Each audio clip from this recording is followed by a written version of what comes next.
Welcome back to my channel Priya রান্নাঘরে তোমাদের সবাইকে স্বাগত। আশা করি তোমরা সবাই ভালো আছো। আমার বাড়ির বাচ্চারা মাছের সেই একঘেয়েমি ঝোল বা ঝাল বানিয়ে দিলে কিন্তু খেতে চায় না। আজকে একটু অন্যরকম পদ্ধতিতে ওদের বানিয়ে দিচ্ছি দই মাছ। আর এই মাছটা আমি নিয়ে নিয়েছি রুই মাছ। দই মাছ বানানোর জন্য প্রথমে মাছ নিয়ে নিয়েছি, তারপর এর মধ্যে দিয়ে দিয়েছি অল্প একটু নুন আর গোলমরিচ গুঁড়ো। নুন আর গোলমরিচ গুঁড়োটা খুব ভালো করে মাখিয়ে নিচ্ছি। আমি এখানে কোনো হলুদের ব্যবহার করছি না। দই মাছটা অনেকে একদম সাদা পছন্দ করে, অনেকে একটু হলুদ হলুদ পছন্দ করে।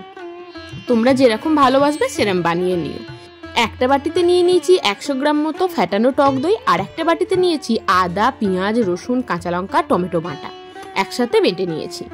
এবার দেখো গ্যাসের উপর কড়াই বসিয়ে সাদা তেল গরম করে নিলাম। আমি এটা সাদা তেলই বানাবো। তারপর এখানে দিয়ে দিচ্ছি কোচানো পেঁয়াজ, কারণ এই পেঁয়াজটা আমি বানিয়ে নেব বেরেস্তা। এই যে মাছের আইটেমটা বানাবো ওটার মধ্যে কিন্তু একটু বেরেস্তা দিলে ফ্লেভারটা খুব ভালো লাগে। বেরেস্তা আমার বানানো হয়ে গেছে। পেঁয়াজটাকে ভেজে একদম এরকম লাল লাল করে তুলে নিলাম। ওই তেলের মধ্যেই মাছগুলো এবার আমরা ভেজে নিচ্ছি। মাছগুলো দুই পিঠে একটু কড়া কড়া করে ভাজবে। অনেকে দই মাছ বানানোর সময় মাছ বেশি কড়া করে ভাজে না, আমার কিন্তু মাছ একটু কড়া কড়া ভালো লাগে, তাই আমি একটু লাল লাল করে মাছগুলোকে ভেজে নিয়েছি। এক একটা পিঠ হয়ে গেলে এরম ভাবে সাবধানে উল্টে দিও। মাছগুলো ভালো করে দু পিঠে লাল লাল করে আমরা ভেজে নিয়ে তুলে নিচ্ছি। মাছ আমাদের ভাজা হয়ে গেছে, দেখতেই পাচ্ছ একদম একটু কড়া কড়া করে ভেজে নিয়েছি। তারপর এই তেলের মধ্যে দিয়ে দিচ্ছি গোটা গরম মশলা আর সাজিরে ফোড়ন। ফোড়নটা একটু ভাজা ভাজা হয়ে গেলে একসাথে বেটে রাখা আদা, রসুন, পেঁয়াজ, টমেটো, কাঁচা লঙ্কার পেস্টটা দিয়ে দিলাম। আলাদা আলাদা করেও এটা বেটে দিতে পারো, আমি একসাথেই বেটে রেখেছি। পেস্টটা দেওয়ার পর কিছুক্ষণ নাড়াচাড়া করে ভাজা ভাজা করে নেবো, যতক্ষণ না পর্যন্ত জল ছেড়ে দিচ্ছে।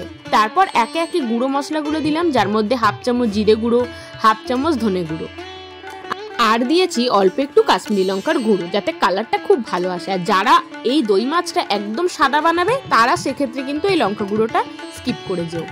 তারপর ফেটিয়ে রাখা টক দইটা দিয়ে মশলার সাথে খুব ভালো করে মিশিয়ে নেব। এই সময় কিন্তু গ্যাসের ফ্লেমটা লো রেখে খুব ভালো করে কিন্তু ফেটিয়ে নিতে হবে, না হলে দইটা কেটে যাওয়ার সম্ভাবনা থাকতে পারে। খুব ভালো করে দেখো মিশিয়ে নিচ্ছি। দই থেকে যখন তেল ছেড়ে যাবে তখন এর মধ্যে একটু জল অ্যাড করব। দেখতেই পাচ্ছ দই থেকে তেলও ছেড়ে দিয়েছে। এবার ওই বাটিতেই 1 বাটি জল নিয়ে অ্যাড করে দিলাম। গ্রেভিটা খুব ভালো করে আমরা ফুটতে দেবো। গ্রেভিটা খুব ভালোভাবে ফুটে গেছে, যেহেতু দই দিয়েছি একটু টকটক হবে, তাই ব্যালেন্স করার জন্য অল্প 1/2 চামচ মতো চিনি দিয়ে দিলাম। তারপর এবার ভেজে রাখা মাছগুলো দিয়ে দিচ্ছি। এই আইটেমটা খেতে কিন্তু দুর্দান্ত হয়। আমার বাড়ির বাচ্চা থেকে বড় সবাই এই দই মাছ রেসিপিটা খেতে দারুণ ভালোবাসে। মাছের সেই একঘেয়েমি সর্ষে বাটা ঝাল বা জিরে আদা বাটা দিয়ে ঝাল বা ঝোল না বানিয়ে এইভাবে একবার দই মাছটা অবশ্যই তোমরা বানিয়ে দেখতে পারো। একদম শেষ স্টেপে চলে এসেছি। নামাবার আগে অল্প একটু বেরেস্তা ছড়িয়ে দিলাম। রেসিপিটা কেমন লাগলো অবশ্যই জানিও। আর এই গরম গরম ভাতের সঙ্গে এই দই মাছ খেতে জাস্ট অপূর্ব লাগে। টেস্টটা একটু টকটক ঝাল মিষ্টি হয়, আর খেতে তো অপূর্ব হয়। নুন মিষ্টিটা অবশ্যই শেষে একবার গিয়ে তোমরা চেক করে নিও। আমাদের দই মাছ একদম রেডি হয়ে গেছে। খুব কম সময়ের মধ্যে আর তাড়াতাড়ি এই রেসিপিটা হয়ে যায়। রেসিপি তোমাদের কেমন লাগলো জানিও। ভালো লাগলে লাইক করো, নিজেদের ফ্রেন্ডস ফ্যামিলির সঙ্গে শেয়ার করো। আর যেসব বন্ধুরা আমার চ্যানেলটাকে এখনো সাবস্ক্রাইব করোনি, প্লিজ বন্ধুরা চ্যানেলটা সাবস্ক্রাইব করে আমার পাশে থেকো। Thank you.